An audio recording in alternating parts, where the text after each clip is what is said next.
your baby's baby food? What's in it? Are the feds protecting you as they should be? Bloomberg Law did an investigation. They say they purchased 33 baby food products and got them tested in a lab.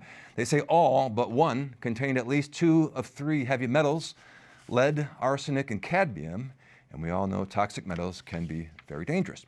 Joining us tonight with more is Katy Talento, Executive Director of the Alliance of Healthcare Sharing Ministries. Katy, great to see you. First of all, simply your response to this Bloomberg study, and especially if you're a mother, a father at home with a newborn, you're really listening right now. Yes, thank you so much for having me. It is a real disgrace on the part of our regulatory agencies to see this kind of poisoning of our children. I mean, I think that you really can't say anything except that FDA has declared a war on babies, and I mean, we've seen that in a number of areas, whether it's the baby formula shortage or the vaccine approvals that have for babies and young children after only testing mice and rats.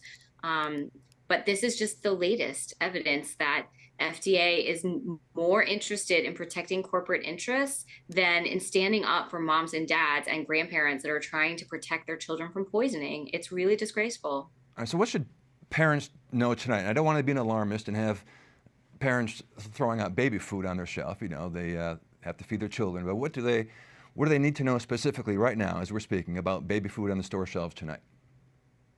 Right. So what they need to know is that probably the most dangerous ingredient is rice. And that's, 80% of children are exposed to rice. They eat rice cereals as sort of that first step after coming off breastfeeding or in the transition from breastfeeding. And so, we're really concerned about children continuing to eat those rice cereals. I would recommend that and they're universally almost contaminated. Every time they're tested, we find these findings about lead and cadmium and arsenic, especially arsenic. So the important thing for parents to do is don't panic, but I would prioritize, and I'm a grandmother too, and so this is what we're doing. I would prioritize using oat cereal instead, or wheat cereal, or staying on breast milk for as long as you can. That's probably safer. If you're using formula, there are some challenges along these same lines with formula. So I would recommend breastfeeding as much as you can. But to the extent that you want to transition children you can transition them to blended up meat and blended up cheese and regular milk. And you don't have to use these commercial products. And even the label organic is not safe. It doesn't protect us because some of these products, some of the worst products in this Bloomberg study were those that were labeled organic. Switching gears here, and this is certainly a tragic, sad story with the FDA. Speaking of the FDA now giving the okay for pharmacies to dispense of mifepristone to end pregnancies. When you saw that, were you surprised that the administration went that route? No, unfortunately, I'm not surprised. I used to work on these issues in the Trump administration, and there was definitely an undercurrent among some in sort of the FDA deep state that really wanted this to happen. And we had to fight hard to keep it from happening. There's been push from the abortion industry and the abortion lobby around the country to get greater and greater access to these very dangerous medications, if you can even call them that. And, one of the aspects of this new FDA policy is keeping the doctors who prescribe these drugs anonymous. So, they're really eliminating some of the accountability measures that we would normally have.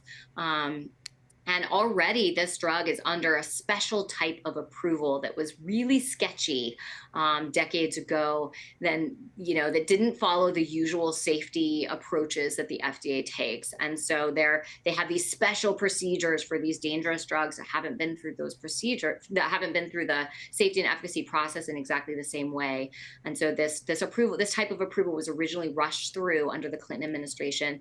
We are really concerned to see this. And, I think that parents and grandparents across the country need to talk to their kids and really inculcate them with a love for life. You know, I'm a mom who has a daughter who had a baby as a teenager, and we talked about the importance of life, and we talked about those.